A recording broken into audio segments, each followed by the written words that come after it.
What's up guys? What's up peaches? Welcome back to my channel. It's me again, Linsky, and for today's video guys, I'm gonna tour you around here in Manila. So right now we are here at Fort Santiago. So earlier we are in Manila Bay and right now we are in Fort Santiago. So stay tuned guys. If you're interested, just keep on watching, and please don't forget to like, subscribe, and hit the notification bell for you to be updated on my next video.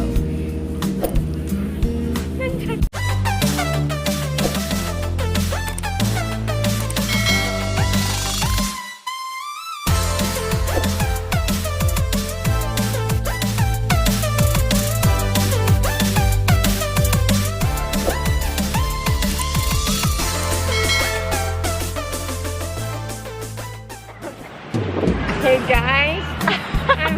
Ba't ganyan? Sobrang ano? Bakit? Pataas mo yan. Sobrang... Di ba? Hindi, ngayon ko lang ito ginamit. Hindi ko pa to alam. Hello everyone, this is May. And we're here! Again?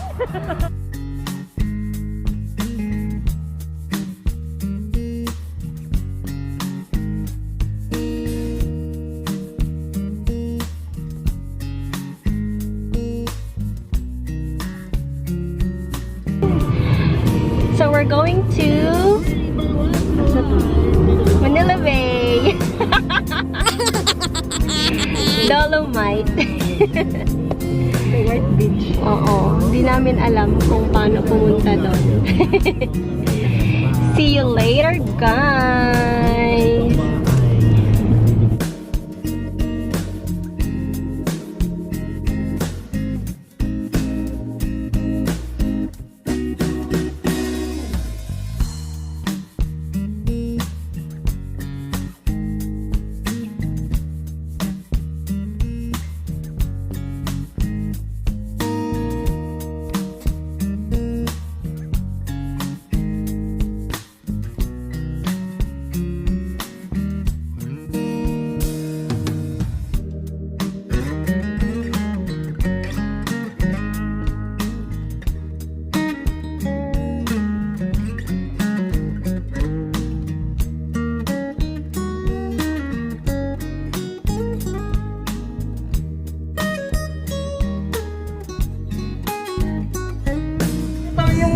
US Embassy ma'am na yun, yung di ba,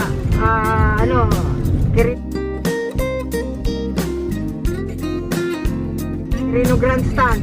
Yung sunod ma'am na yun, ano na yun, yung Intramuros na sinasabi niyo. Pwede ka na doon. So, we just arrived here. Sunset! And yeah, this is the view that you can see over the footbridge of Manila Bay.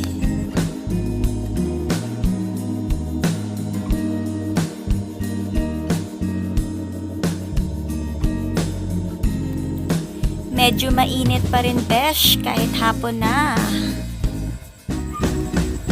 Ayan o, look at the Dolomite.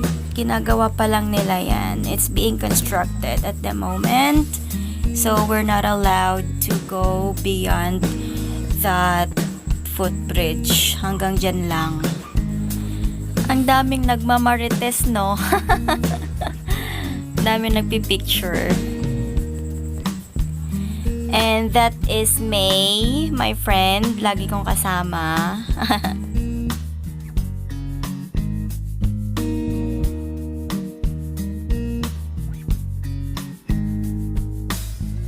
Ayun o, may kailan sa bako. Hindi, yung sinet mo, iba eh. Oo nga, pero Manila Bay dito. Saan kaya ito? Very clear guys.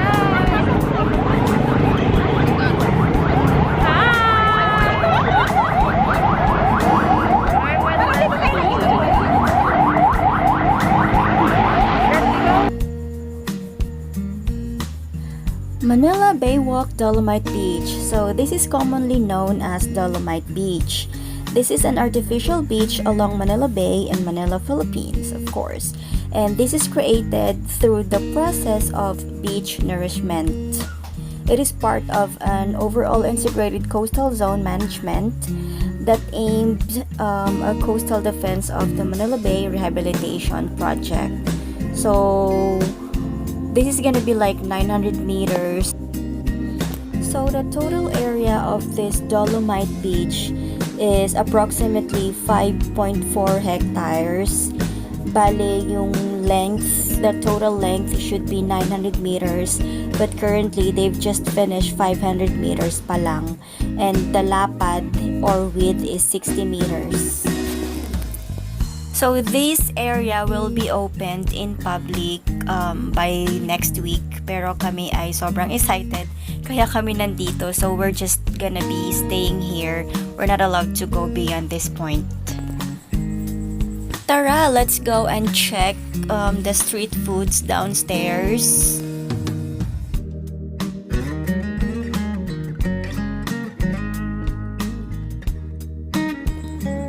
So, meron ditong kwek-kwek.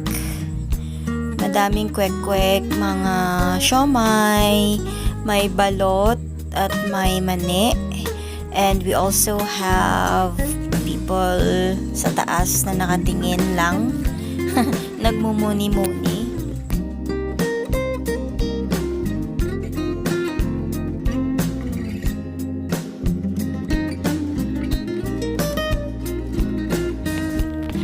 Ayan, at habang ako ay bibili ng kwek-kwek, nilagay ko muna ang aking camera. Pero kinakabahan ako baka mamaya biglang daanan at iuwi. So I'm just gonna get it back na lang.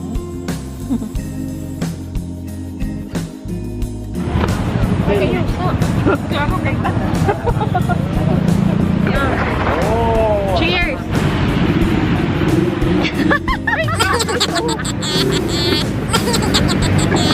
Yay, boss! これあれか、もう油でこう揚げて、ここだからもうこれ。Ano daw? Aga, これ単語のために1個ずつ食べますか？ Oh, これ。 lahan ka? これはあれです。日本でいう。 Cheers! Lagyan mo ako ng ano yan. Lima wala na lang.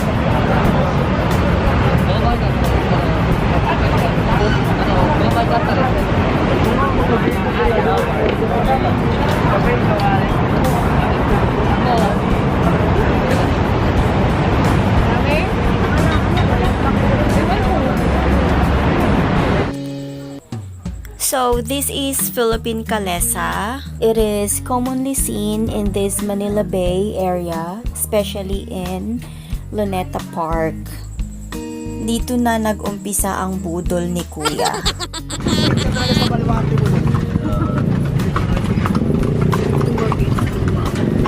Asakay kanina sa akin yung anin, eh. Baka masira yung gulong sa akin. Sakay talaga. Kanina may masakay sa akin. Ang dami nyo, baka ma-flash yung kalesa. So, Kalesa is the primary mode of public and private transportation during the Spanish colonial era of the Philippines. So, ayan na, meron na kayong trivia sa history natin.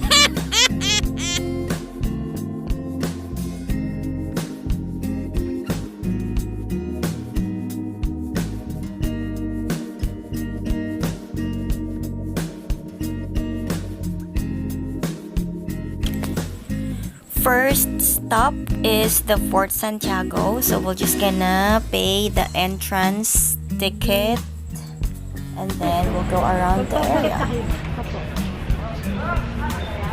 Ay, sorry. Ano yun?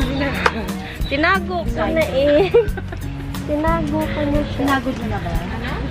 Tinago. Okay na, tinago mo na pala. Thank you.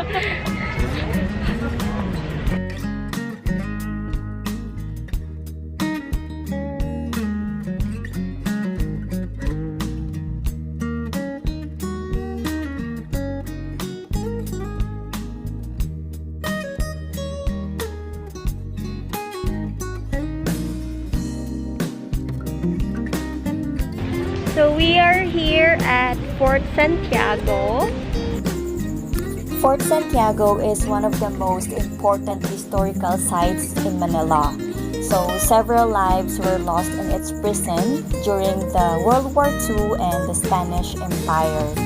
Jose Rizal, one of the Philippine national heroes, was imprisoned here. So, dito nakulong si Jose Rizal bago siya in-execute noong 1896. Garden Museum. Puerto de Santiago, that's in Spanish, and Kuta ng Santiago in Filipino. So this is built in 1571 by the Spanish navigator and governor Miguel Lopez de Legazpi. So we can find many historical paintings here. Hindi ko ma-explain, but there's a lot.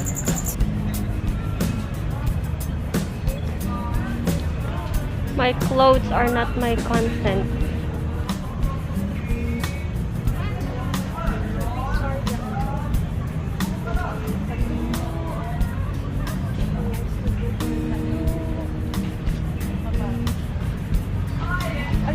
Ano yan eh?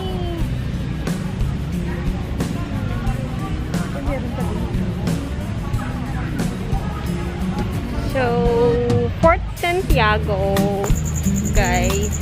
Is located in Intramuros, the walled city of Manila. Where are we going?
watching, and please don't forget to subscribe. See you on my next video. I just want to shout out my teammates, Jeff, Kent, Brian, and Maribeth. So shout out to you guys. Thank you for watching. Mwah. See you on my next video. Bye.